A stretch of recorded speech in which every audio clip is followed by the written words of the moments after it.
Hello, everyone. I'm Lana. I work at West Orange Public Library doing collection development and occasional book discussions. First of all, I wanted to thank everyone who's joining us tonight or who will be joining us later on for supporting West Orange Library. We are happy to be able to bring you virtual author visits, and this month we will have one more next Tuesday. To be able to see all our virtual programs, you can just log into our website or check our Facebook for announcements. We're going to be recording this presentation today, and it's going to be available on our YouTube channel and Facebook. And now it's my sincere pleasure to introduce Deborah Burns and her memoir, Saturday's Daughter, that came out in April of last year. Saturday's Child. Sorry? Saturday's Child, not Saturday's Daughter. Oh, I'm sorry, Saturday's Child. I just interrupted because the book name is... Of course. Saturday's Child, yes. Deborah Burns is a former Chief Innovation Officer and a brand leader for L Girl, L Decor, Metropolitan Home, and L Global Marketing. Now, a media industry consultant, she helps brands, executives, and professional women reinvent themselves. She also founded Skirting the Rules, a firm that helps other women find meaningful futures. She lives on Long Island with her husband and close to their 3 children. Welcome, Deborah. Thank you. So what I normally do, I'm assuming at library events that most of you have not read the book yet.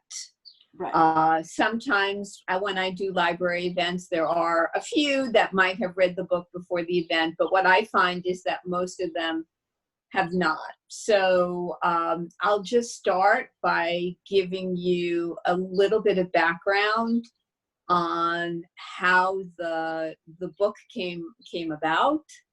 And I'll read 2 very short scenes from the book to give you a sense. And then I think Lana and I are going to do a little Q&A. She has some questions up her sleeve for me, I think.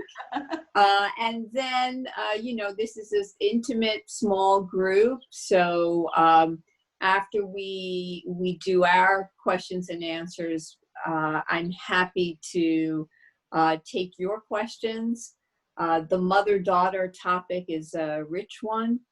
One of the taglines for the book is every daughter has a story.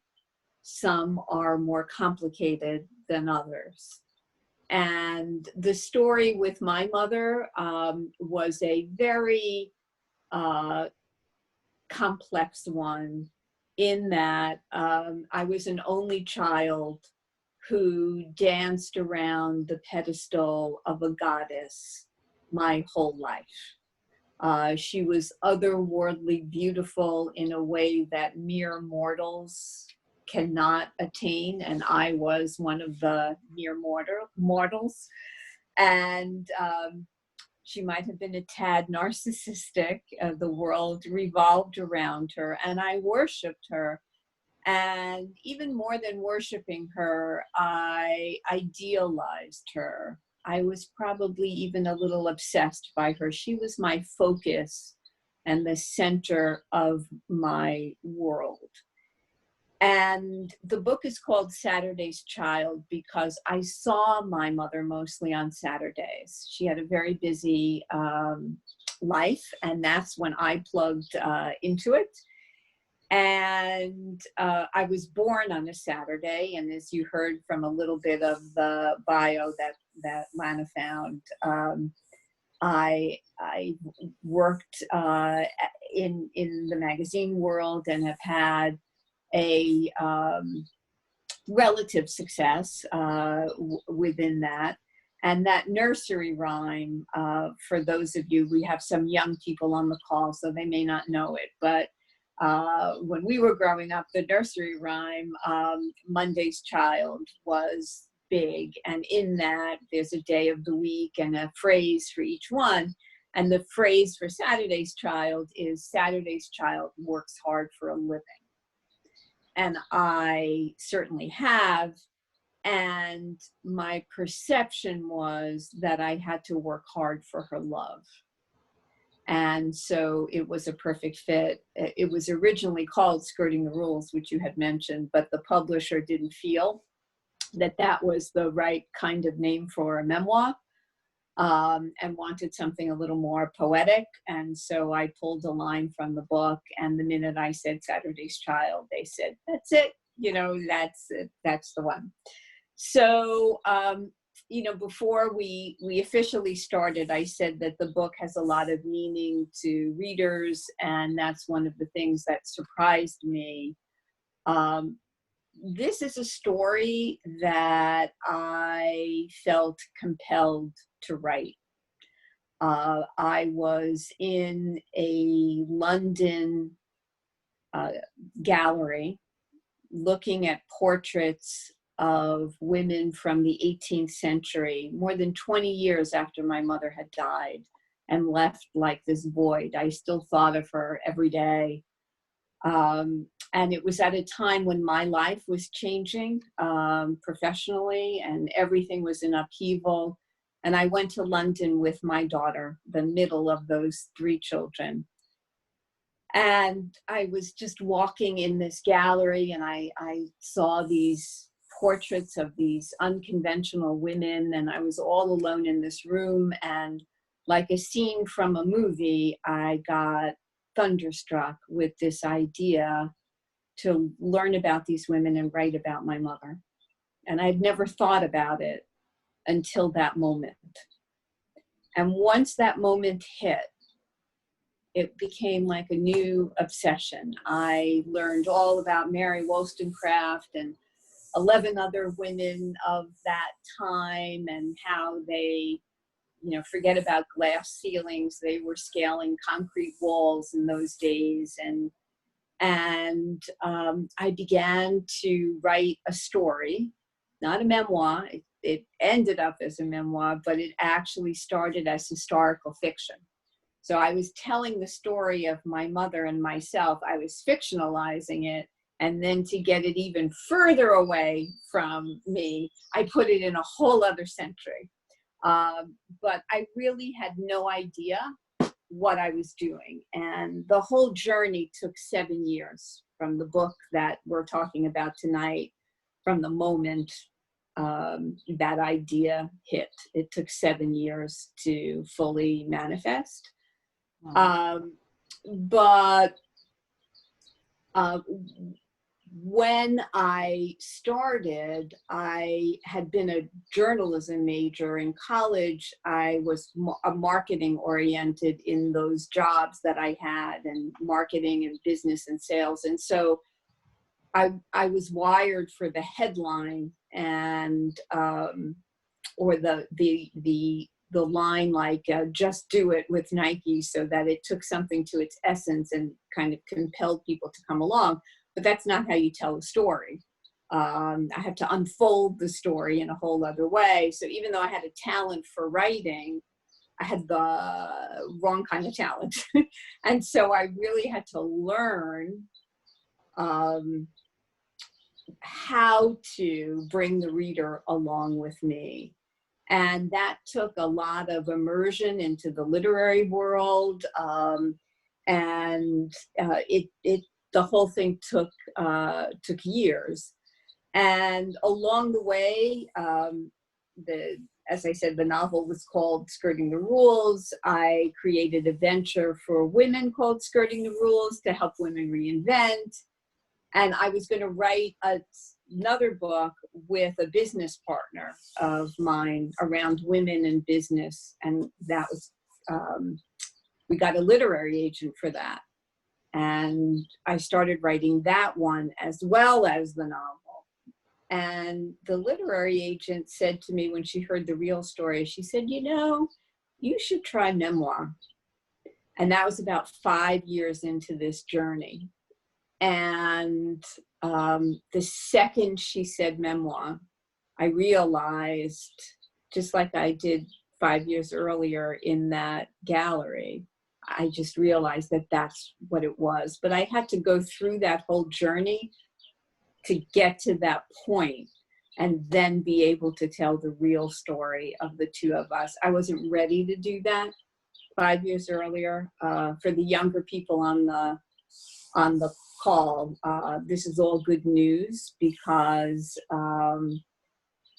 there's perspective that comes with age and with patience and with going through all kinds of long and winding roads and twisty, turny. I mean, I've had more ups and downs and ins and outs with the process of manifesting this book. It was thrilling when it finally launched. It was terrifying, equal parts terrifying. I had never put myself out there in the way that I did with a book. I'm totally exposed. If you want to know anything about me, it's in that book. And so that's the creative journey and backstory. I think I'll just read two scenes, as I said. The first one is takes place at a resort that my father's family once owned.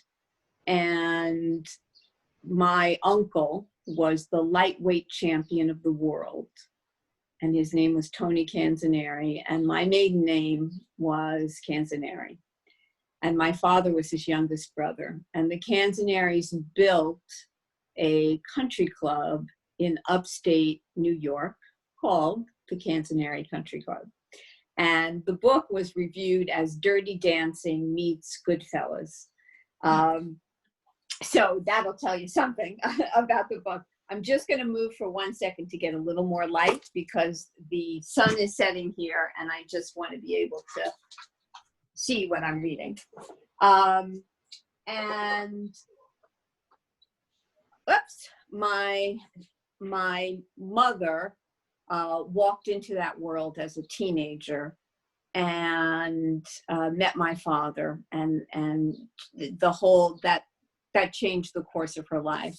By the time I was born, it had been sold, but I still went up there every summer with the new owners, and it was called Sanctuary Lodge, and my mother would leave me there for the summer with one of my aunts, and she would come up every Saturday to see me. So that's the scene that I'll read to you. My hand started waving as soon as I sensed my mother's car about to round the last curve before the hotel. I never failed to anticipate her arrival every summer Saturday, not even once, not even by a second. When she stepped out, I threw my arms around her waist, careful to angle my body back a bit so my bathing suit would not dampen her. A half embrace, but we were together again. Even if her hug wasn't quite as tight as mine, I could tell that she had missed me too. A quick change into one of her Emilio Pucci-inspired sarongs, and then we would trek to the enormous pool with all the other guests.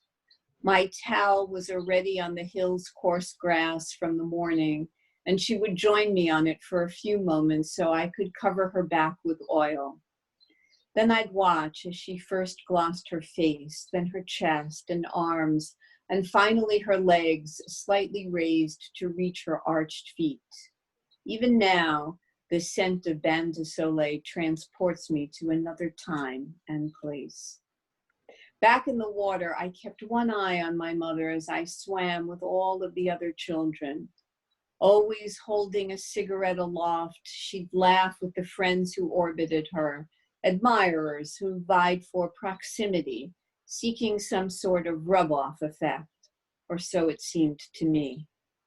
She seduced the world, and I was no exception.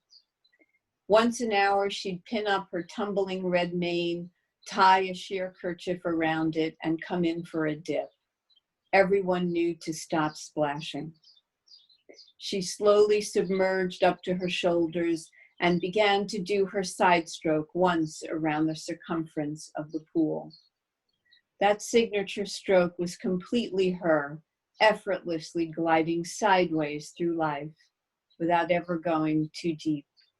After all, leaving the surface would wet her hair. When I was very young, our pool ritual was both a public and private gift. Before or after the side stroking, sometimes before and after on a really great day, my mother would press her body down on the rope that separated the children's side of the pool and slide across. Scooping me up, she'd ease back over to the grown-up side, where it was almost as shallow, but still felt as though you were entering a forbidden zone.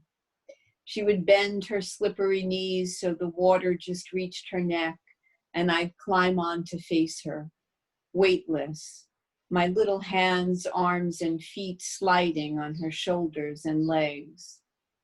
A smiling pause to build the anticipation, and then she'd begin her bouncing game. Ba-dum, ba-dum, she would sing song, ba-dum, ba-dum, as we bobbed and turned round and round together. Her breath, her closeness, her blue eyes on me as the cool water beaded on our skin was like nothing else. If I close my eyes, I can still feel that joy. When I first started doing book events, I could not get through that scene without sobbing. So I've done it enough times now. That's how you know, for any aspiring writer, which scenes to leave in and which scenes to take out. If you're writing and crying when you read them out loud, keep it in. If you're not, take it out. Word to the wise. I'm sorry, may we ask a question, or should we say Sure. them? Sure. I'm just curious, was that, because I have not read your book yet. Yeah. And again, I apologize for my voice. My name is Olga. No, it's not a problem. So is the layout, is it written in prose, or is that like paragraphs? Because you read it very poetically. So I'm just wondering what the layout looks like in the memoir. So the layout looks just like a regular book. This is a memoir, but it reads like fiction. It's all real. She was a woman of mystery, of secrets, and there were lots of events and turning points in our lives together. So it reads like a novel, but it is chaptered just like a regular book that you're used to reading. My writing it's a literary memoir. So my writing is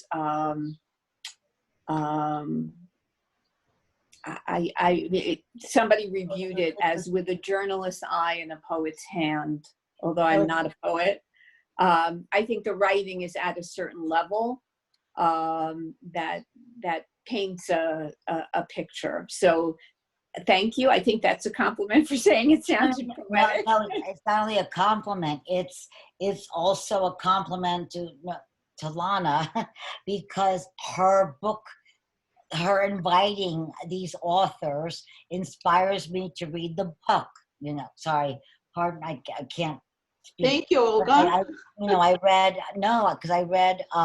Behind the Ghetto Gates by Cameron. Yes, that's my publishing yes, company. that was one of your authors. Yeah. And so, it kind of gives me a what's behind the book before I read it, Right. So I just want to give a shout out to Lana and say thank you for bringing this to us. And I should use chat, so I apologize. No voice left. Well, at least, did you have COVID, or this is just a cold? No, this is a COVID. Yeah, Jane's laughing. I get hoarse often, and ironically, this is from screaming at my mother who I'm shacked up with right now. Well, That's ironically. you That's, need to read this book. no, I'm sure I do, because that's how honest she goes. I think you need to see this, and you know, I have to tell you the honest truth, because she, God bless her, she. Jane and I are both back in the building on site, and my mother finally goes, "Oh, by the way, I'm going to get my hearing aids adjusted." Oh, that kind of shouting because she can't hear. I thought you were yelling at her. No, yeah, I mean, it's like she's like, "Speak more clearly." I'm like, anyway, I'm sorry, Deb. I didn't, but I'm looking forward to reading your book, and just Okay. thank you, Lana. Sorry. Okay, and Lana I'm knows gonna how have to. I'm gonna have to leave, but thank you, and please, thank you again. All right, very good. Take good care. So for those of you who are remaining, Lana, do you think I should read one more? Is that all right? Or you want to start with sure. questions? We have enough. We can start with the questions. Yep. Okay. So this next one is before we went away for the summer. We would go to the Central Park Zoo in New York City. One bright Sunday afternoon, when I was almost 7, we found the park zoo. Being so close to exotic wild creatures made my heart beat faster, and my mother, in a dazzling lime green suit with a silver fox collar, led us into the monkey house. We had only been inside for a minute when an enormous gorilla with graying fur caught sight of her. He began to wildly pace and pant and issue the most guttural rolling grunts. I had never heard anything like it, never imagined an animal instinct so frightening. I looked up to see my mother's expression, but she wasn't afraid at all. Her neck arched higher as she faced him, amused. He grabbed the bars of his cage and growled in a faster, higher pitch as he pulled at them in a frenzy. Pieces of dried grasses kicked up everywhere, and a burning stench, overwhelming despite the open doors on either end of the cage corridor, intensified the more he moved and spread it all around. Some onlookers began to chant, "King Kong, King Kong." More chimed in, "Beauty and the Beast, look at that, Beauty and the Beast," encouraging my mother to walk by his cage again and again and again so he would follow her. Agitated and pounding, the gorilla swung from one arm as he switched bars to keep pace, and everyone who had cameras hanging from their necks snapped away, laughing. By this time, I had already realized that restaurants would hush a bit when we walked in, all eyes turning and trying to figure out who she was. But this gorilla had figured it out instantly. He knew her. I stood back as the primal scene unfolded, a silent witness to the undeniable truth of my mother's power and an event that would become one more nugget of Dottie lore. When everyone had finally had enough, I stared up into the gorilla's eyes as my mother walked away, and he stared right through me as if I wasn't there.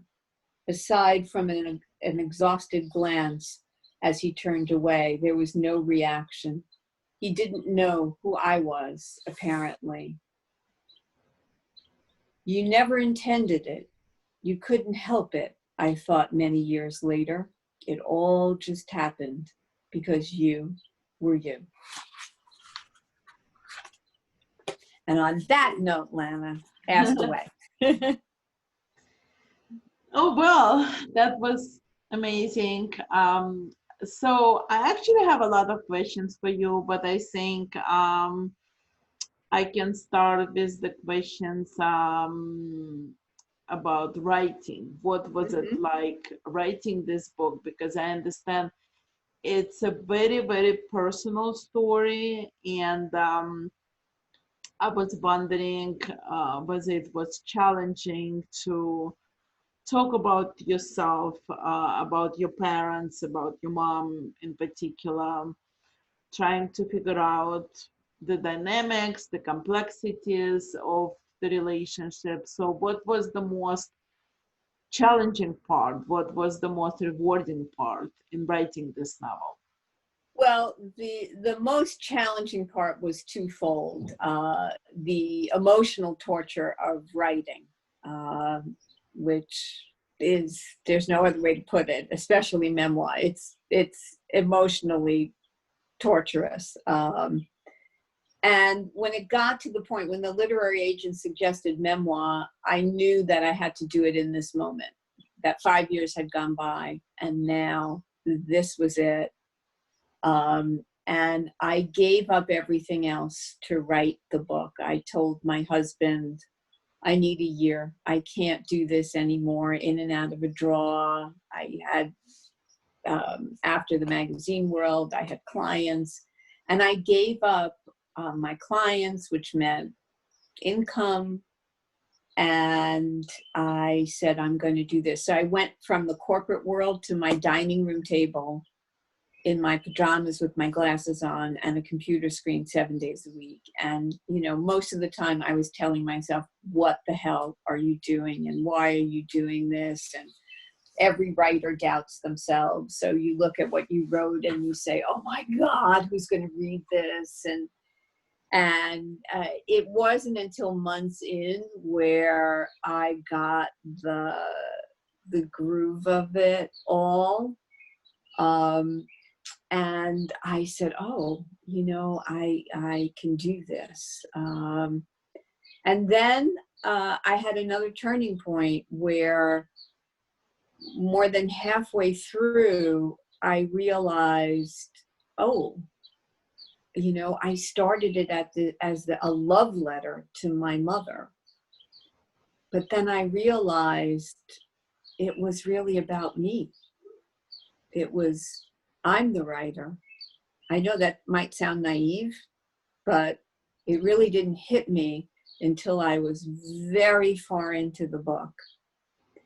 And it's my perspective on our relationship, not just retelling my mother's life, that the reader could really only understand her through me. And really, instead of being a story entirely about her, it really was a story of becoming. How did I emerge strong from beneath the shadow of this larger than life, magnificent, absorbed mother? And I realized I had one of those holy, I was going to say holy shit, but I don't know if I'm supposed to curse on a library line. Holy moly moments where I had to rethink everything again. But that's when the book really got stronger. And the most challenging parts of writing it were actually not the scenes that I read to you, because I can channel her. I can channel those memories. The most challenging parts were the scenes with me and how I grew from under this. Because when I started the book, I really didn't intend to be in it. I didn't really want to talk about myself. But that became the nature of the memoir. And so those scenes were like just emotionally exhausting, and you have to get past a lot, because I'm used to playing second, and to put myself out there first was not my intention going in. Now I can see how important it actually was. So it was challenging on the business, and I've given everything up to write it. And then it was very challenging on the emotional side of it. If that answers your. Oh yeah, thank you. It's a personal story. So at what point did you realize that this is not just your journey into the life of your family, but it's something that will be interesting for other people, for your Yeah, potential readers? yeah, the story, there's a couple of things. I just thought of one more answer to tag on to the prior one, and that is that there were revelations in this book for me. So one of the great rewards of writing it is that there are things I know today and things that have been undone and beliefs that were held that wouldn't have changed, or I wouldn't have known them had I not gone through the process of writing this book.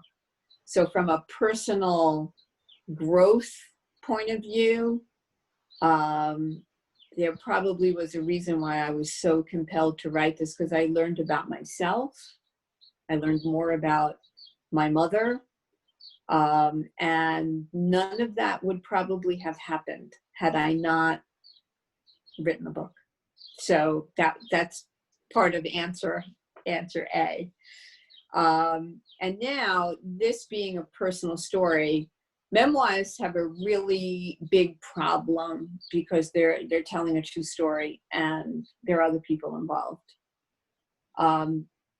Fortunately and unfortunately, being an only child, having this take place, now it's more than 25 years after her death, no one's around. So I like, there's nobody, I don't have siblings who can say, what are you talking about? That's not how it happened. Like, there's none of that. So it's easier to tell a personal story in that way.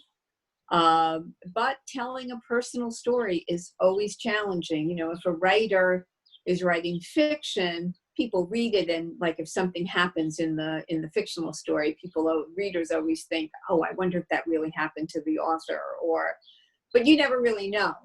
In memoir, I'm telling you, you know, this is what happened. But it's written in a way that's very subtle. I lived in the gray with my mother. I did not have a black and white existence with her. I was not chained to a radiator. I never slept in my car.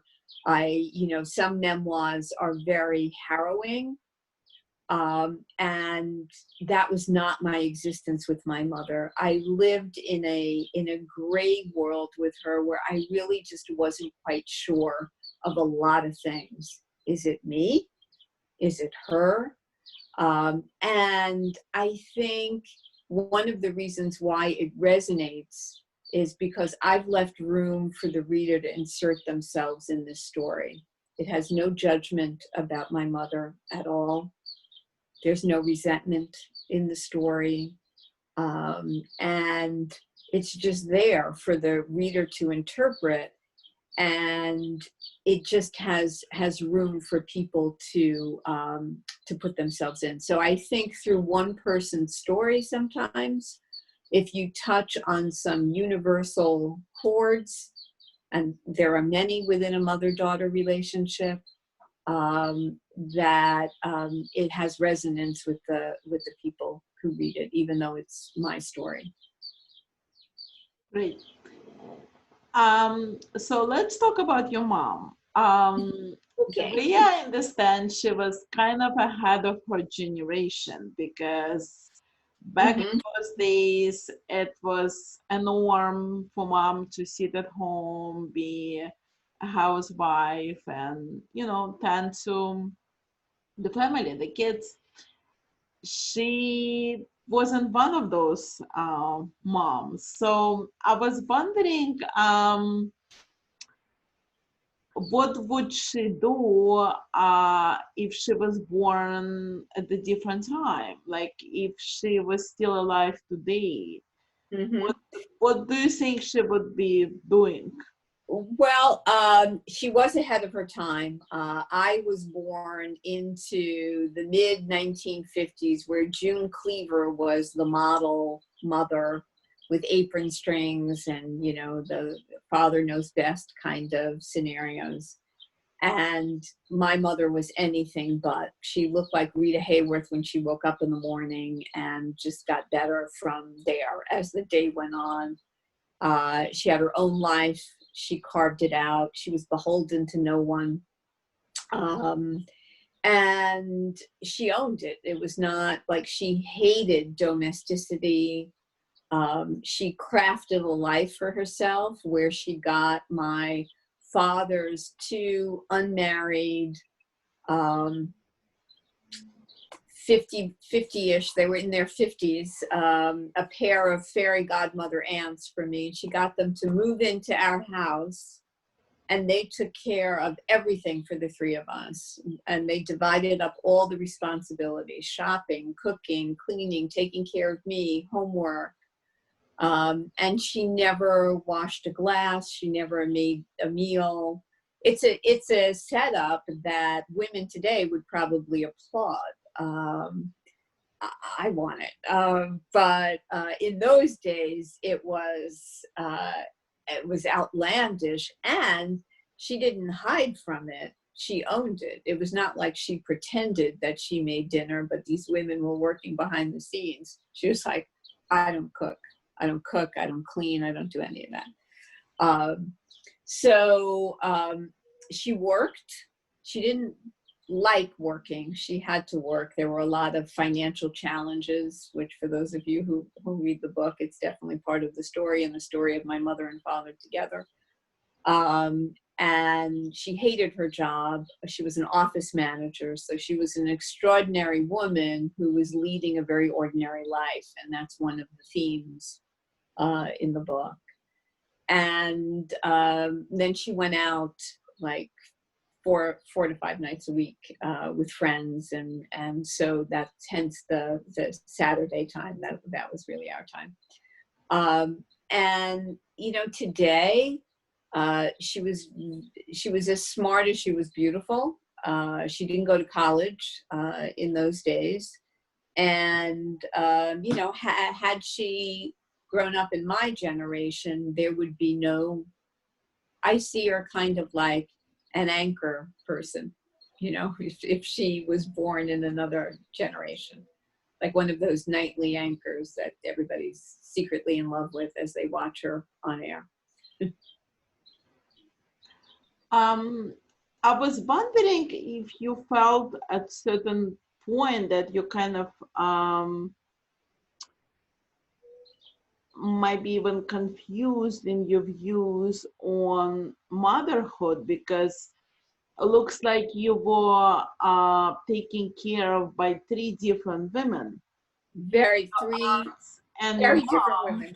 Yes. So how did it change your view on motherhood or womanhood, on, you know, on life? Well, the womanhood one, they're relatively easy to answer. The womanhood one, I was very different from my mother. I had a different build. She was, we're the same height, but both 5'7", but she was voluptuous and I was like rail thin. I'm dark-eyed, dark-haired.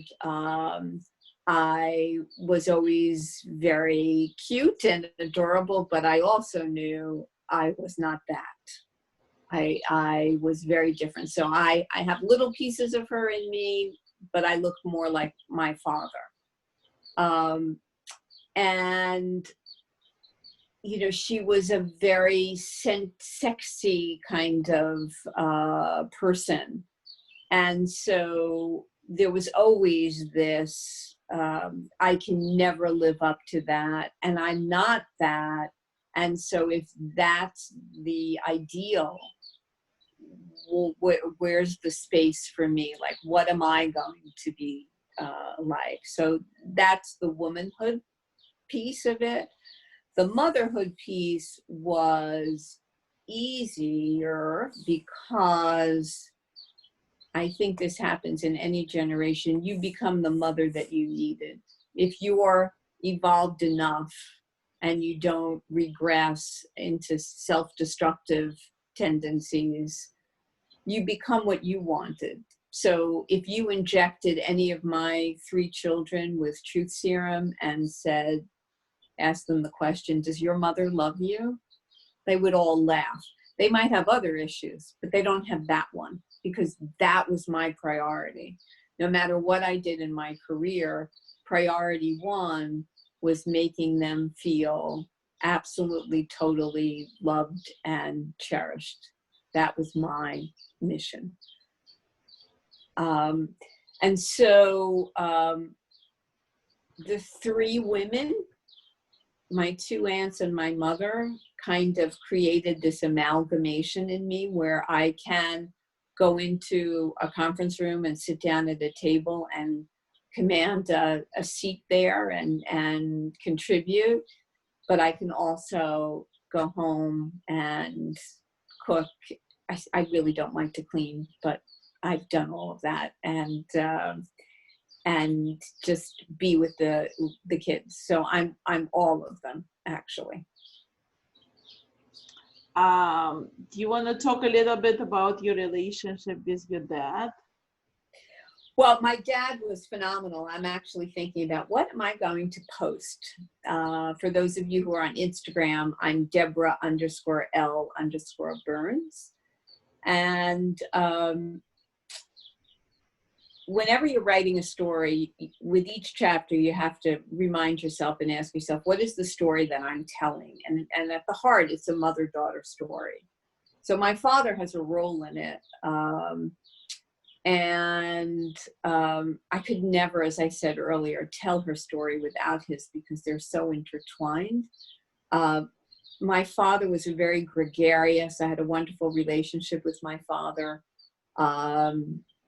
Funny, creative, never quite, he was a songwriter and never quite made it out of the music matrix. And so consequently, he was not as successful.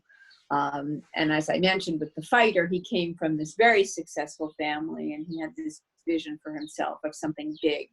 And he was just never able to achieve it in his lifetime. And that was one of his pains. But my love for him was eclipsed in a way by my longing for my mother. She was definitely my focus, the one who I was chasing. He was there. I had his love and support, just like I had my aunt's love and support. So my attention was really always on the prize, my mother. But he was a wonderful man, and I realized through this creative process and the kind of life that I'm leading now, how much like him I really am. And he died before she did, so he's been gone over 35 years. I kind of lost everyone at a relatively young age. Yeah, that's sad. I don't mean to make this sad. Yeah. When you became a mother yourself, did you look at your relationship, even before writing a book, did you look at your relationship? Have you started looking at your relationship with your mom differently? Well, you know, that idealization continued into my adulthood. I teased her a little bit more, but you know, I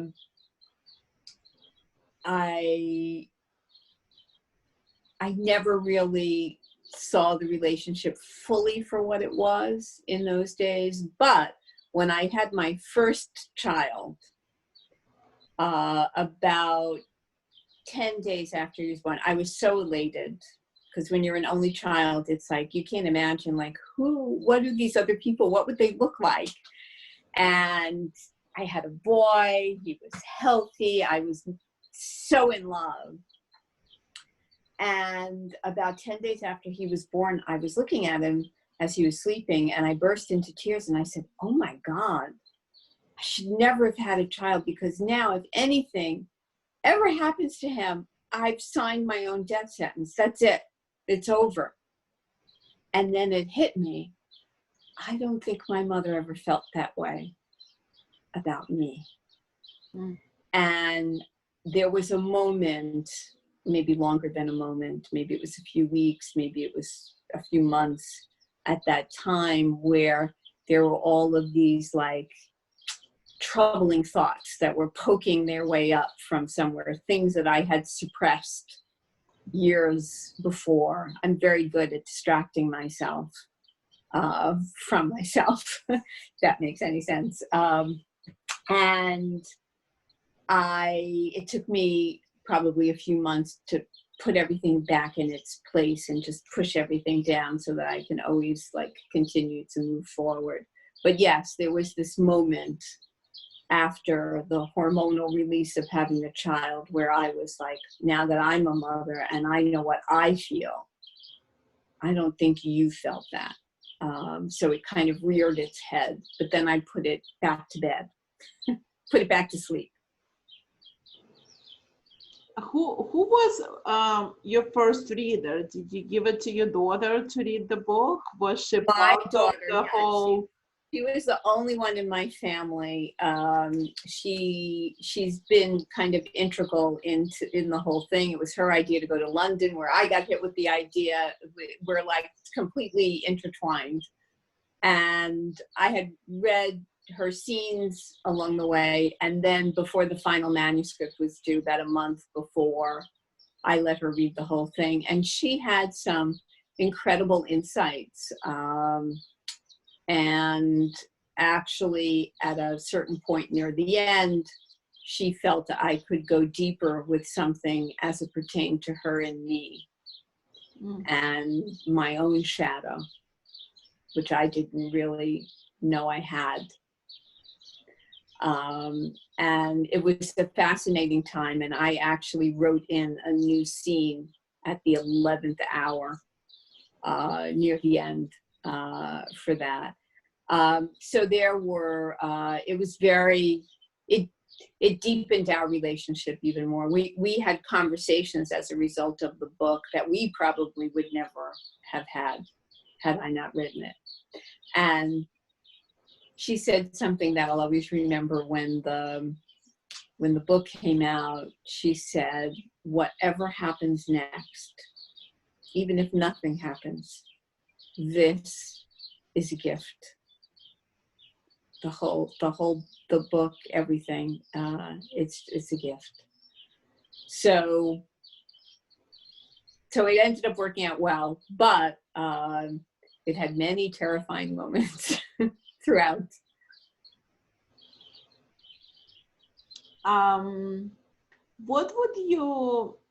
What kind of advice would you give to women of today, of tomorrow, struggling to figure out where is that perfect balance between work and home, family? Well, Because yeah. It's one of life's toughest questions. And women are empowered now. And, it's funny, in my generation as a boomer, the generation before me, or a decade before me, they burned bras and then said, okay, now you can go out and have it all. I was just watching Mrs. America with Cate Blanchett, and it's fascinating for me because I was young when that was happening. And so we all went out there to have careers, and I thought, I'm just going to be able to do it all. They said I could have it all and I could do it all. And it's impossible. It's a myth. And so you have to, if you are truly empowered, you have to carve out a life that suits you. And for some women, they feel a lot of pressure to perform and to be the VP but especially when they have families, they actually may not want to do that. And in some circles, you're not supposed to say anything like that because you're afraid that women are going to lose their advancement, but it's the truth. And so there was a time in my life where I didn't want to work full time, and I managed to carve out a 3-day-a-week schedule, and I kept it for 12 years. And I took less, but for me, I had more, and that was what was important to me. And so I think everybody just has to make choices for a well-balanced life. And millennials today seem to be making more of those choices, but there's no one easy answer. It's hard. It's all hard. It's hard if you don't work. It's hard if you work. And it's hard if you work and have a family. So there's no, that as you get older, there's no one right road, and there's no one right, no one's 100% right about anything. The truth is always somewhere in the middle. Yeah. I read somewhere that the Hollywood Reporter recommended a couple a couple books to be made into the film TV. Yes. And your book was one of them. Yes. So if it does happen, do you see some actresses playing your role, the role of your mom, your dad? Well, for me, I always hear two people. One who's a little older than I am, but I guess I remind people of her, Mary Steenburgen, who was married to Ted Danson, or is married to Ted Danson, and Sandra Bullock. Those are the two that I hear. For my mother, actually, a lot of actresses just aren't beautiful enough to play her, in all honesty. I did an Instagram question, like a poll once, and the winner was Margot Robbie with red hair as playing her. The second was Jessica Chastain, but it's like, I love her, but she has a slightly more quirky beauty, where my mother was like statue goddess beauty. So I don't know. There's been some, when that happened though, Lana, it was an unbelievable moment for me to have the Hollywood Reporter recommend that it be a movie or a series, because totally, like, shocking. Miles to go. Chances of this actually happening are very slim. But the fact that it happened, there's a line in the book where she says to me, I could have gone to Hollywood, Debbie. And that's all that was looping in my head when I got the news that it had been recommended to be a movie. I was so compelled to write this, and now I felt like I am the completion of something for her. And then if it happens, even if it doesn't happen, her pictures are all over the internet, on the book, everything. She's more famous now than she was when she was alive. Yeah. And so I really feel like I'm the completion of something, not only for her, but actually for my father as well. So listen to your hearts. I mean, I know that has nothing to do with work-life balance. But I'm a believer now in serendipity and kind of like, there were so many coincidences and things that happened once I went down this road. And I am a big believer in following your heart.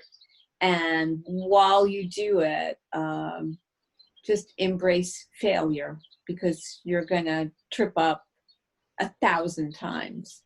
And if you just make that part of the journey and not fear it, and instead of being embarrassed by it, owning like what came from it for you, you'll be just much better off in life. Yeah, what a powerful message. I guess my last question would be whether you're working on another book. I am. People ask me, what are you going to write next? And I would say, first of all, I haven't recovered from this one. And, I'm not a beach read writer. You can read this book on the beach, but I'm not one of the fiction writers that's going to turn out like a book a year. There are so many people who can do that better than I can. I think why the book speaks to people is because it's an emotional, human, personal journey. So I'm a memoirist, is what I've learned. But from work, a serendipitous road happened after I wrote this book, where the CEO of a company invited me in to talk about the creative journey, and it kind of married my my the writing process with business and how to inspire people. And so I don't teach people how to be writers, but to think like writers. And if you think like a writer, you're going to be more successful. And so it's got a great new title that I can't say just yet because it's being stamped. But it's very clever, very fresh. It's going to be a LinkedIn learning course first, and then the book will follow. And I'd love to come back that's wonderful, because that's packed with wisdom, life lessons, wisdom. And there are, despite having been a chief innovation officer, there are 5 lessons about leadership and life that I never knew until I wrote a book. And so that's the whole premise of it.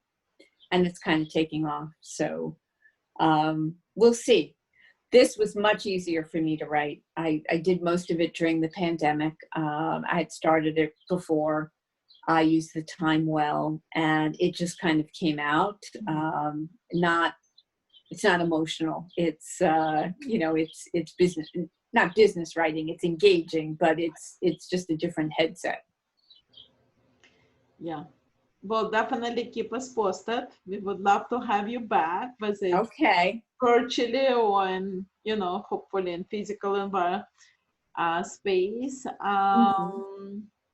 We can't thank you enough. It was wonderful, very interesting presentation and talk, and best of luck to you and everything you do. And I hope Thank you you. again. And Thank you. And healthy and positive. And if anybody wants to reach out after reading the book, Lana knows how to find me, and I'm happy to take a question or listen to your thoughts. Yes. If anybody has a question now, you can unmute yourselves. Otherwise, we'll say good night. All good? Oh, I see you. Left, Jane, I see. Yeah, I do have a question. I was curious how it was, writing a memoir, going back in your memory, and how clear things were, in a relationship with somebody, especially a parent. I don't know, sometimes, right, whether you talk to other people to get their perspective of the facts, or how that process was. Well, that's a great question. A memoir is your perception of the truth. Okay. And a lot of that, especially when you go back to when you're a child, is your feeling, the feeling that you had. People tell me, oh my God, you have such a great memory. And I don't think that that's really true. What I explain is that when you sit with a scene, like that pool scene, that's not one day, that's years of summer weekend memories put together in one scene. And that must have been edited by me 150 times. So as you rewrite and go deeper in it and perfect it and tweak each word, and it just all becomes richer. It's a very different scene from the first draft. And so the memories, it all floods when you live with it and you sit with it. That's why when people say, how do I get started? My advice always is write one scene. just one page. Like the scene I read you was just one full page. That's all it is. And yet from that, it's like a launch pad, a starting off point. It sets the stage. And then the book is just stringing one scene with another scene with another scene. And so to fully answer your question, did I fully answer it, or is there another piece to it? There's one more piece. What is it? No, that is fascinating. That really answers the heart of my question. But I was also wondering if you talked to other people in your family. That was it. That was the other part. So not about that, because those scenes are like embedded in me. But there were times in my mother's life. She had a circle of friends. And there were times in my mother's life, periods when I was writing about it, where I wanted to know more. And there were two people left who were close to her, and she had already been dead for many years. And so when I asked specific questions, they were more forthcoming, and I could remember something that was happening in my childhood that was now jiving with this piece of outside information that they were saying. And that enabled me to like make it deeper and richer. And I got a few surprises too. There was something I had no idea actually happened until I started asking those questions. Oh, wow. Yeah. Everybody's got secrets. You know, when you're that extraordinary looking, you automatically lead you're on a different kind of path, a different plane. Like that line at the end of that gorilla scene is really an important line to me, that you never intended it. You couldn't help it. It just all happened because you are who you are. And that's kind of speaks to the no judgment also that I had for her. And even when I found out certain things, I still have this ability to like float above and see it without like understand it, I guess, understand her. Actually, Which we all should do for our moms. You know what? I actually have another question, because what Jane asked is something that I had in mind to ask you.